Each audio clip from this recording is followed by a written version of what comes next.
there, and we'll go there. All right, first things first, name and title.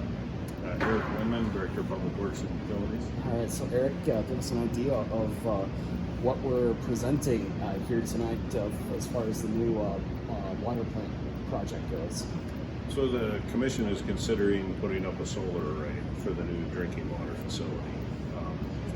Right now we don't have anything definitive, but we do have a piece of property that we're looking at.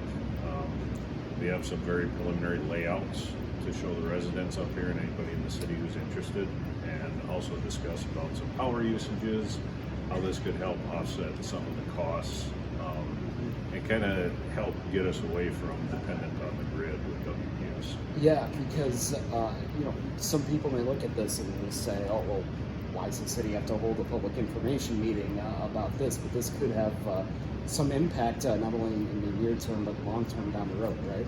Yeah, it could for all the users actually in the city. I mean, the one thing is obviously we're putting this in a neighborhood, and so we want public comment related to aesthetics. We want them to be able to ask questions, and then we also want the general public throughout the city to have the ability to ask us questions about the viability of this, kind of where we're at, what is the status of it, do we think we might see it if it moves forward, all those questions. We're hoping to answer some of them tonight. I know last time I talked to you about this, you didn't exactly know if this would be worth pursuing, just exactly how much of the electric costs you'd be able to offset. Have you kind of figured some of that out?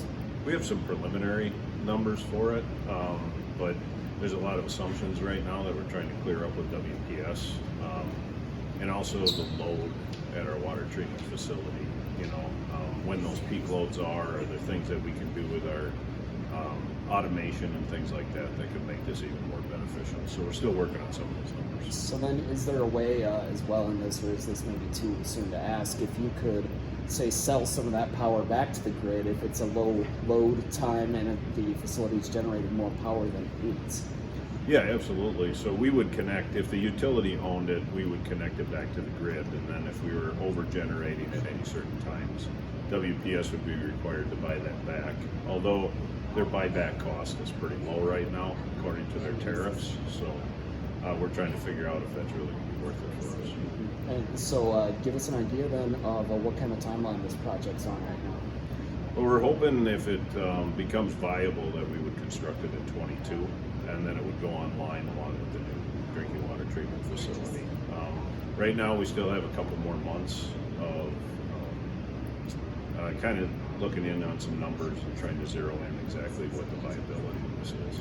So then, I know one thing water users are probably going to want an idea of, is this going to come with any additional rate increases at this time? Right, I mean, that's what we're trying to avoid right now, and that's why we're still looking at those numbers. Right now it looks pretty neutral as far as whether we did it or we didn't do it. But again, those are some assumptions that we're trying to clear up. They're pretty far-fetched assumptions right now. So. And then I'm sure there's also WPS grants, credits, things like that you have to consider as well, right? Yeah, WPS not so much. I mean, Focus on Energy, we're waiting for their new credits to come out possibly for 2022 to see. We're looking for the infrastructure bill. Is there any funding that could, help us out? We're looking at ARPA funding that the city's getting. Is that viable to help offset some capital costs? So we're kind of looking at every avenue. Partnering with a third party to do it, let's see where the numbers fall. All right, anything else you'd like us to know then before we let you go? I don't think so. All right. Thanks, Mike. Perfect. All right. Appreciate it. Hi there.